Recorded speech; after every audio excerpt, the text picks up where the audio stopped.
السلام عليكم ورحمة الله وبركاته.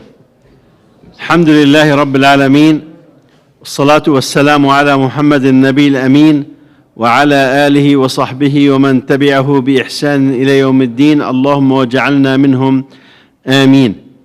Inshallah, in today's session, we will cover the so-called Trump's plan for Gaza. And as an introduction, this is not his first plan. During his first term, he has a plan for Gaza that's called the deal of the century for Gaza and the West Bank. And it failed miserably. It failed miserably. And during the second term, he came with another plan. At one point, he said he want to buy Gaza. Another time, he want to own Gaza. And the third time, he's talking with, even with those Zionists, that they're saying there's a bonanza real estate, we're going to divide Gaza between the Zionists and the US. So there were many variations of this nonsense. But this last one that came, or at least announced during the General Assembly meeting when he met with some Arab and Muslim leaders, there was a version of it that the so-called Arab and Muslim leaders agreed to it. Turkey was there, Jordan was there, Egypt was there, Saudi was there, and so on and so forth. So they agreed to such a plan, and they agreed to push it to try to convince Hamas of it. However, the following Sunday, Netanyahu came to Washington, D.C.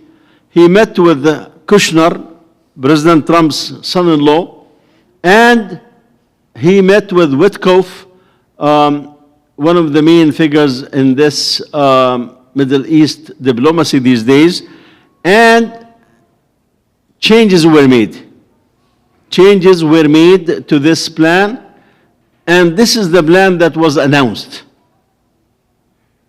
So hopefully now it's clear that there were two plans. One before Sunday, when Netanyahu met with those guys and changed this plan. The major change in it is there's no longer any mention of any role for the Palestinian Authority down the road. That was a major plan. There were other things about position of military forces. So Brother Hassan, inshallah, will briefly cover what is the plan as announced, not the first version, as announced. And then, inshallah, we'll take it from there to talk about what happened after that. تفضل حاج. بسم الله الحمد لله رب العالمين والصلاة والسلام على سيدنا محمد وعلى آله وصحبه وسلم تسليما كثيرا. السلام عليكم ورحمة الله تعالى وبركاته. Inshallah, we'll go over the 20-point plan, so-called 20-point plan. There is other context, I think, this Israeli attack on Qatar for sure was a major backfire on, and it led to a lot of, I think, in my mind, the acceleration of this plan, along with a couple other factors. You had France and Saudi had before the UN General Assembly, a meeting talking about two-state solution. You had many of the European countries suddenly announce that they had recognized Palestine, including UK, which is UK and the US typically have no difference in their foreign policy on these large matters, or very little difference, and especially in Israel, with the US basically taking over for the UK's position. It was a very shocking development that they would deviate from the US position.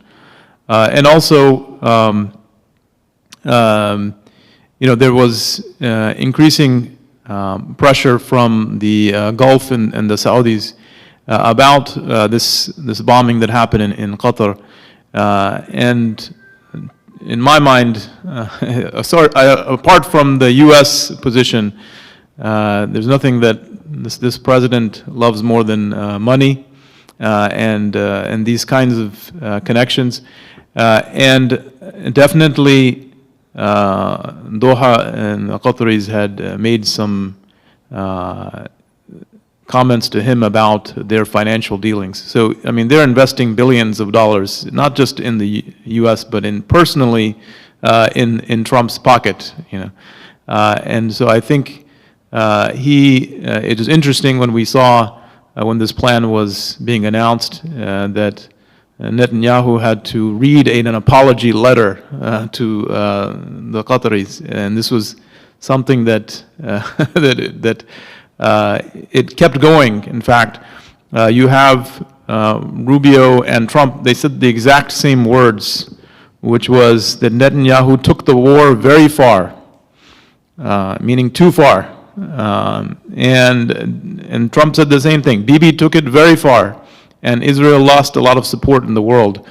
And I think one of the things that went too far for them was this attack on Qatar led to an executive order from Trump, basically of a similar variety to NATO guarantee that any attack would be met by U.S. Response.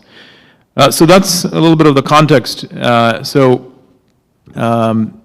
as the 20-point plan, I mean, some of these things are kind of vague. The first part of the plan is that Gaza will be redeveloped. The second is that the war will end if the agreement is agreed to. And then there will be a suspension of hostilities along with staged withdrawal if conditions are met.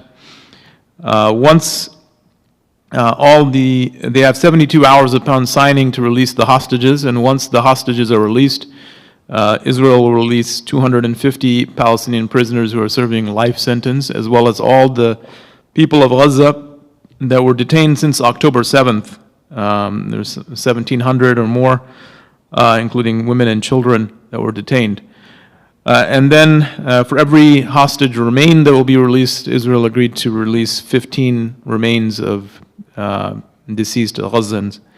After the hostage release, if Hamas members agree to drop their arms, they will either be granted amnesty or be allowed to leave if that's what they choose.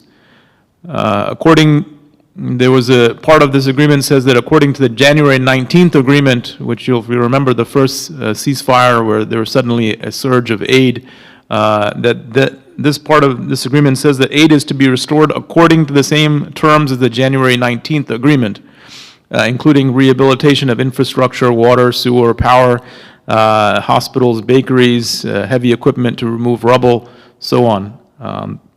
This is an interesting part of this agreement. The UN and its institutions will be the ones delivering aid along with the Red Crescent, which was something that, obviously the Israeli government had been against, so that's in there. There's an oversight committee called the Board of Peace, which is in this agreement. What is this Board of Peace? It will be headed by certain people like Trump and more famously Tony Blair was listed as a person who might be on this board, and they will handle the redevelopment of Gaza and the funding until, and this is interesting, the Palestinian Authority is reformed. Reformed according to certain references to two other documents. So there is a mention of Palestinian Authority, but it's that they will not have any role until they are reformed, and whatever that reform means. The Trump economic development plan to rebuild Gaza, he says this is in the agreement that there will be a panel of experts who will participate in this economic plan. Special economic zone with preferred tariff and access rates. It also says no one will be forced to leave Gaza. Those who want to leave can leave, and those who will, they can come back anytime. And it will encourage people to stay and rebuild Gaza. Hamas and other factions will have no role in governance of Gaza. All military infrastructure will be destroyed using independent monitors. So the establishment in this agreement of independent monitors to oversee this demilitarization process. And then there will be certain, it doesn't say who, but regional partners will serve as guarantees for Hamas. Well, I mean, you assume perhaps Turkey, Qatar, Saudi, other will be the regional, Egypt will be the regional partners, but it's not really spelled out in the 20 points. Creation of international stabilization force. U.S. and Arab and international partners will provide training and support for Palestinian police. And they said Jordan and Egypt will be consulted, and ISF will work with Egypt, Israel for security. So the creation of this sort of international force, again, not exactly defined, but they are supposed to be the security establishment. Israel will not occupy or annex Gaza. As the ISF stands up, the IDF will stand down or withdraw according to certain as yet undefined milestones or timeframes. And Israel is meant to, in this agreement, withdraw except for a perimeter presence. So again, this is not really defined in any substantial way. If Hamas does not agree, then the same proposal will be initiated in this territory that the IDF has liberated. So they had it in this 20 points, they have a caveat if Hamas doesn't agree that they'll still implement some parts of it. And then there's this interfaith dialogue will be started between Israel and Palestinians. And then if the conditions find themselves in the proper place, there may be a credible pathway for Palestinian self-determination. So there's no recognition of two-state solution in this at all.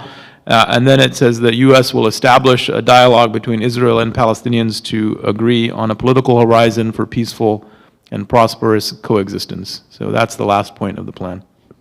Yeah. Oh, one more thing. Yeah.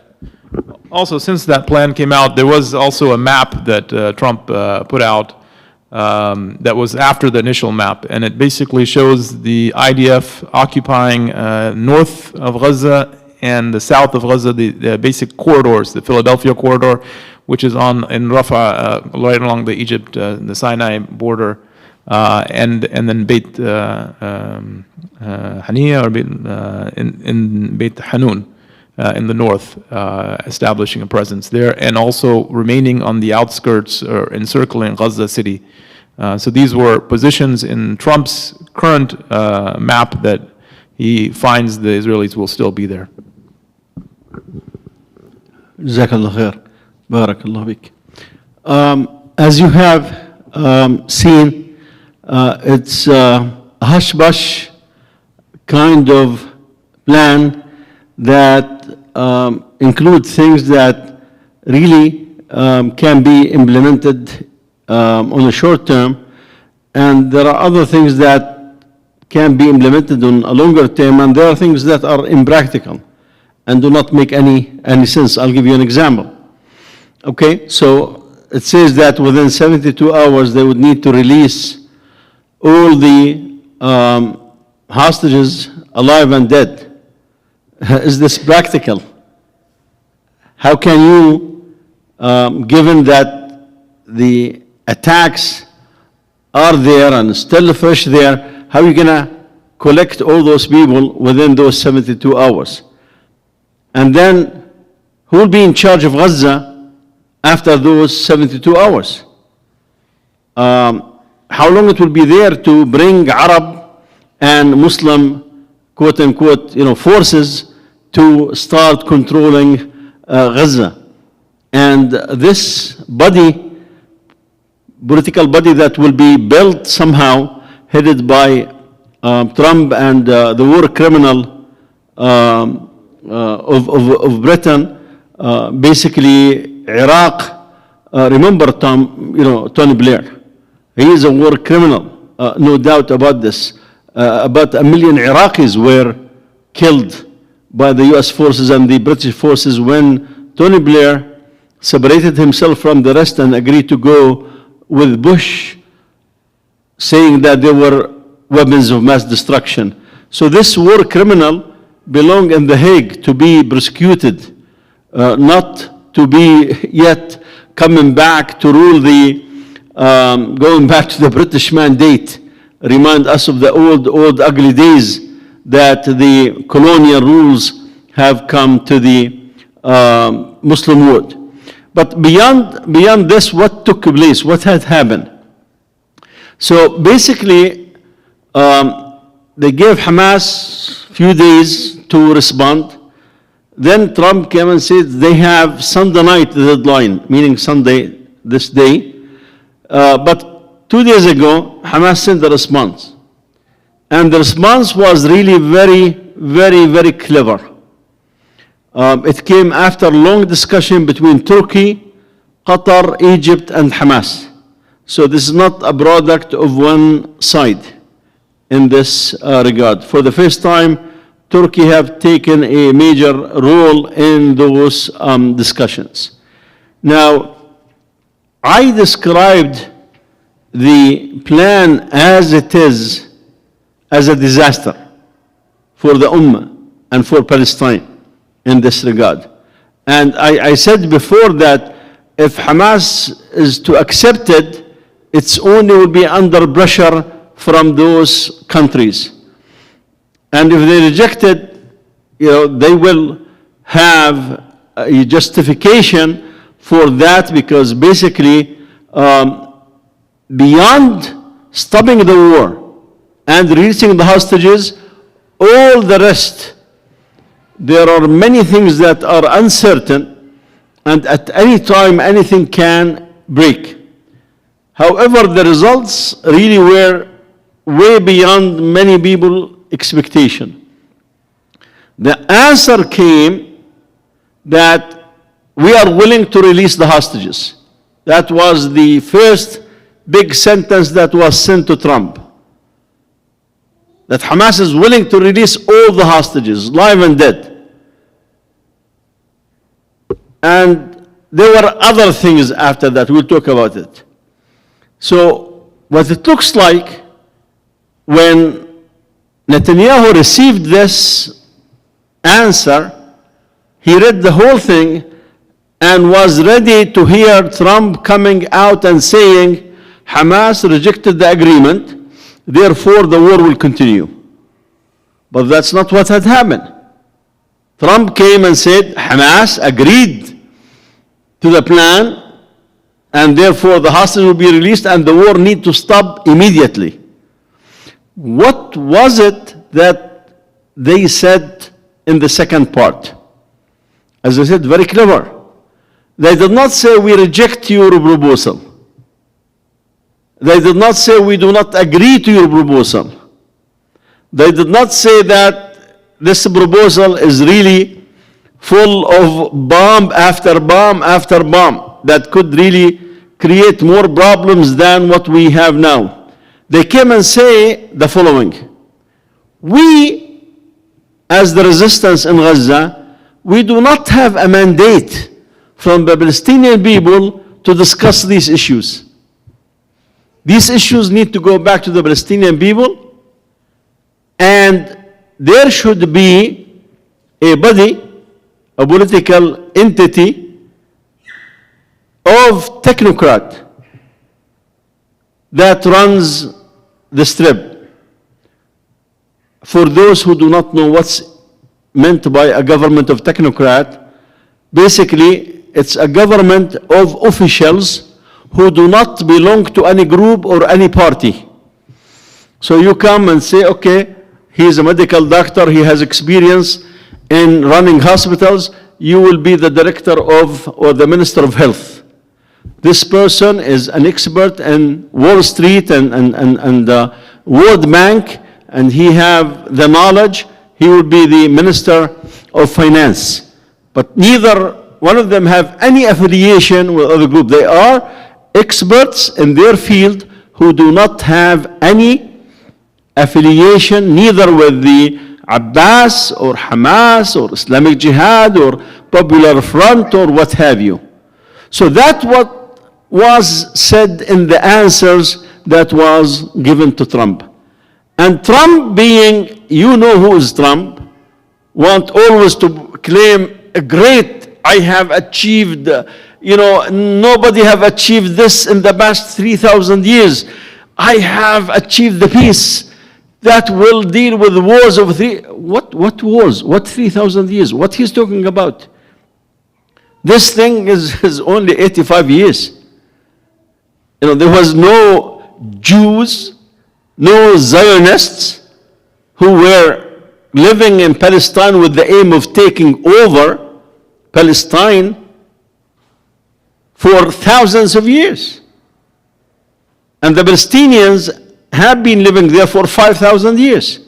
It's only 85 years ago or so that the Europeans who have this Jewish problem, they do not want Jews in Europe, so they said, okay, we'll create a place for you, a new colonial entity where the Jews can live. Where is this? In Palestine. So I'm not sure what is it that he's talking about, that this conflict that has been going for 2,000 years, he said maybe 3,000 years, I'm gonna deal with it. Based on his reading and based on this first sentence, he came out and said Hamas had accepted the plan. They will release the hostages, that's what they said, and the war need to stop immediately. And this really gave the Israelis a shock, especially the Zionists. Many, maybe even the bulk of the Israeli population want this war to stop. And tens of thousands, hundreds of thousands have been demonstrating, because it has been a disaster for the common person in there. Imagine, Israel does not have a constitution, does not have known borders, and they have a small army, because the population is small. That the Jewish population in Palestine is less than 8 million people, because there are about 2 million Arabs, meaning Christian and Muslims, who live in 1948, and there are Druze, and there are others that are there. So when you have a nation that less than 8 million, you need workers. That's why all the years they have a small army. And they have so many people in the reserve, which means when I need you, I will call you.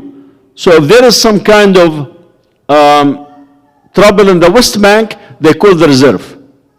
Now those reserve usually, they will leave their jobs, they will leave their spouses, they will leave their children, they will leave their businesses, and go there for a few weeks and come back. Not in their dreams that they will leave all of this for 2 years. And that's why the society is suffering.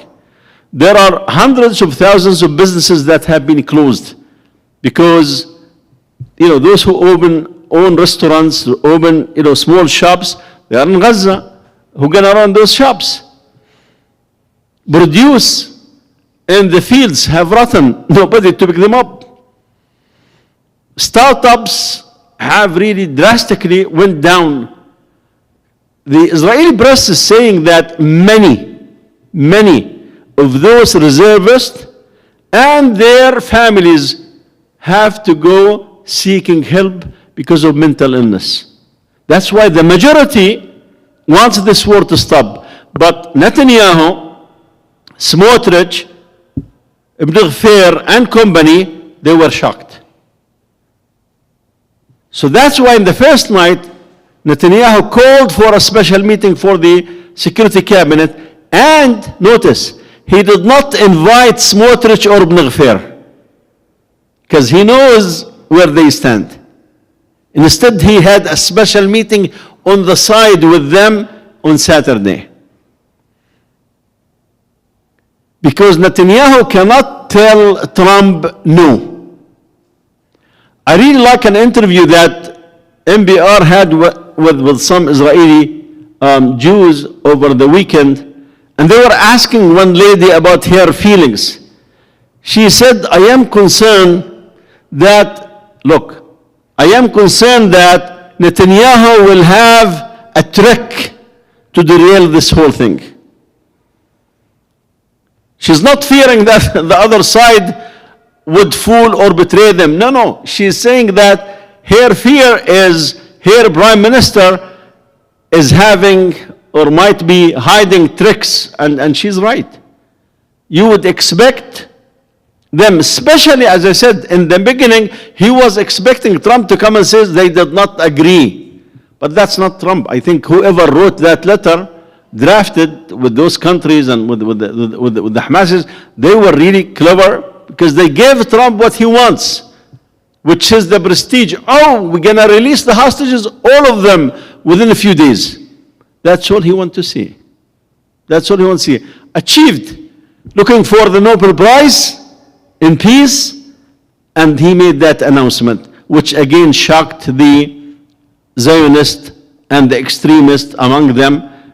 These days, I'm not sure if there are any moderates among those, because they lost their humanity.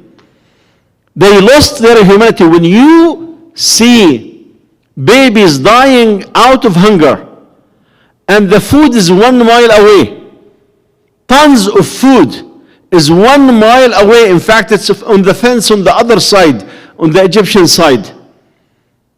And they no longer see anything wrong with it. They lost their humanity. So you would expect them to come and, of course, try to play tricks. But for now, they're saying, okay, we agree. We will do this. They still do some bombing. It's less intense, according to the news today. But he needs to keep threatening.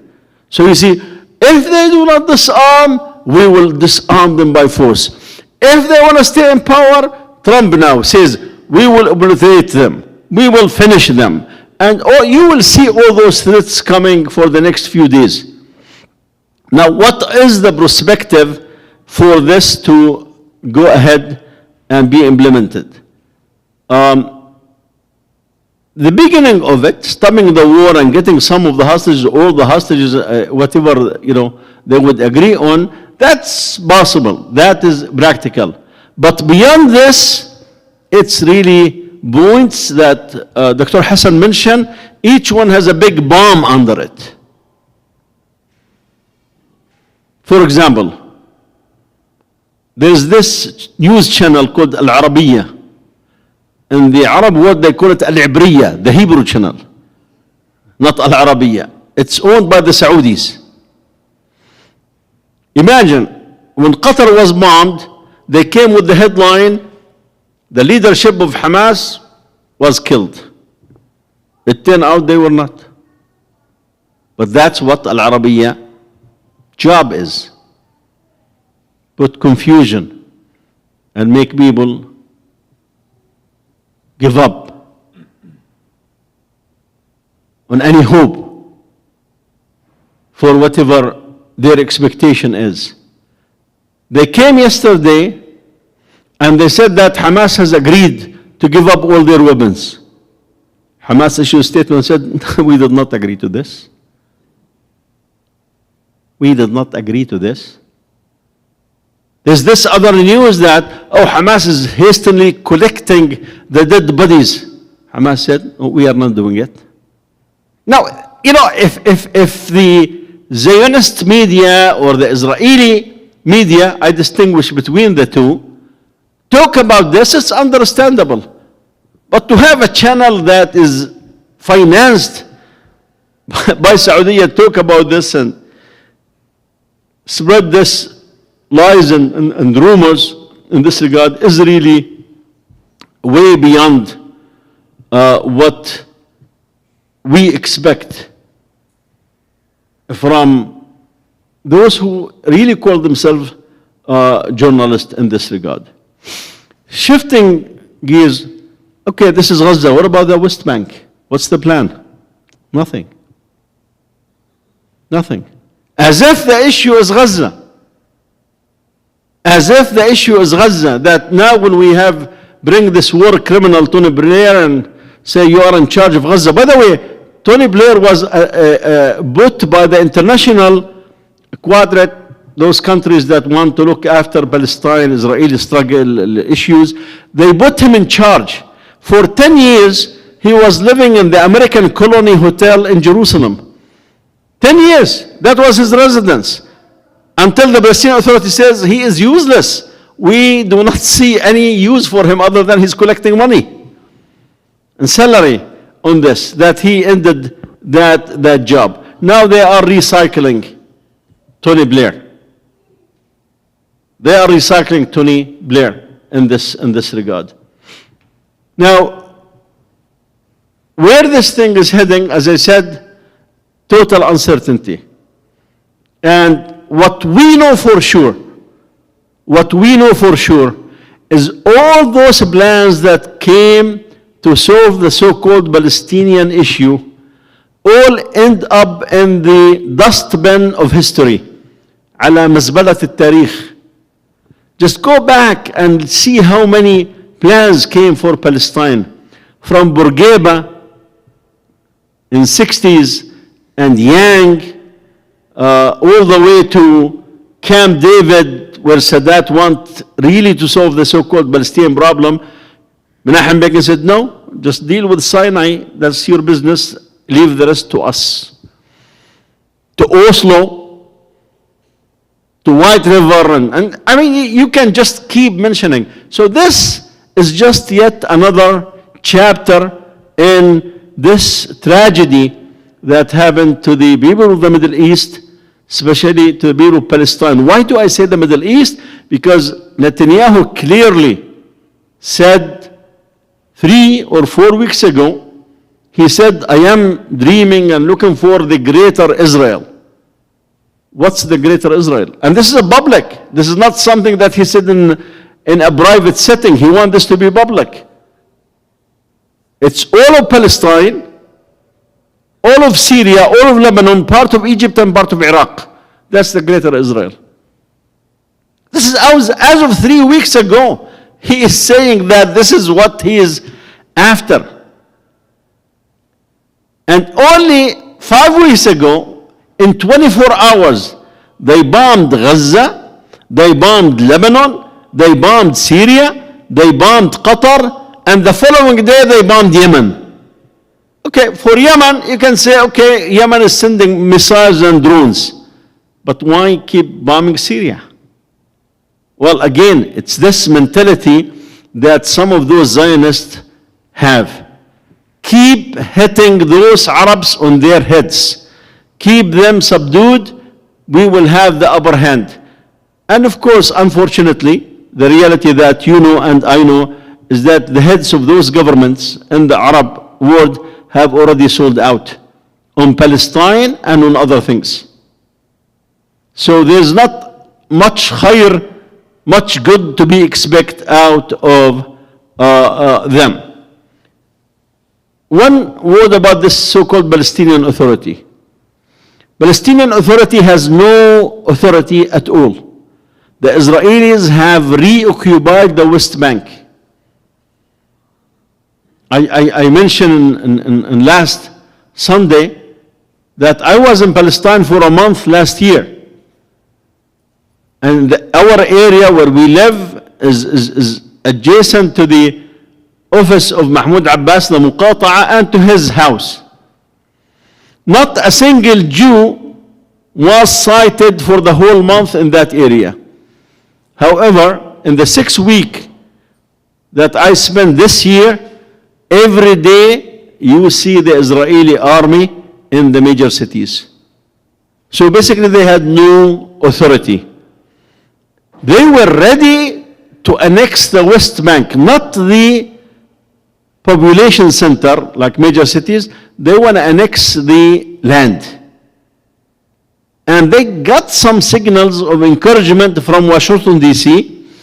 And suddenly, Trump came and said, I will not allow Israel to annex the West Bank. And you can see the reaction in with those Zionists. Now, this came as a result of, first of all, I think it played a role definitely that the Israelis really went out, although they told Trump in advance that they were willing now even to bomb Qatar, that is supposedly the first country after Egypt and Jordan to have an office for the Zionists in their country was Qatar. So the fact that they are willing to go that far have created a reaction. And it may or may not have played that role. The media is saying that really played a role because the Americans want to save face. Since clearly the Israelis have told them, we are on our way to bomb Qatar. The problem, it failed. It failed. If it has succeeded, meaning if they took all the leadership of Hamas that is, you would expect President Trump to come and say, evil, we took care of it, and this and this and this and that. It did not work. So now he comes out and blame Netanyahu. Why did you do this? Well, he already told you, and you did not say no.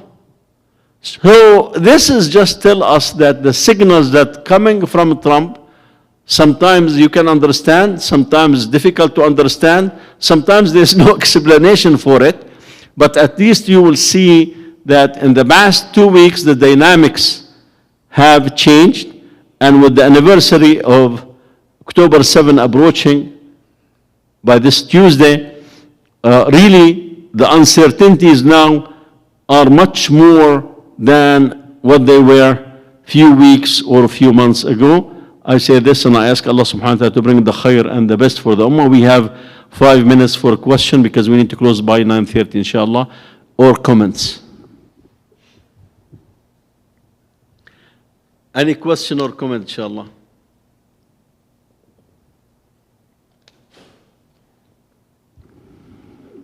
سبحانك اللهم وبحمدك نشهد أن لا إله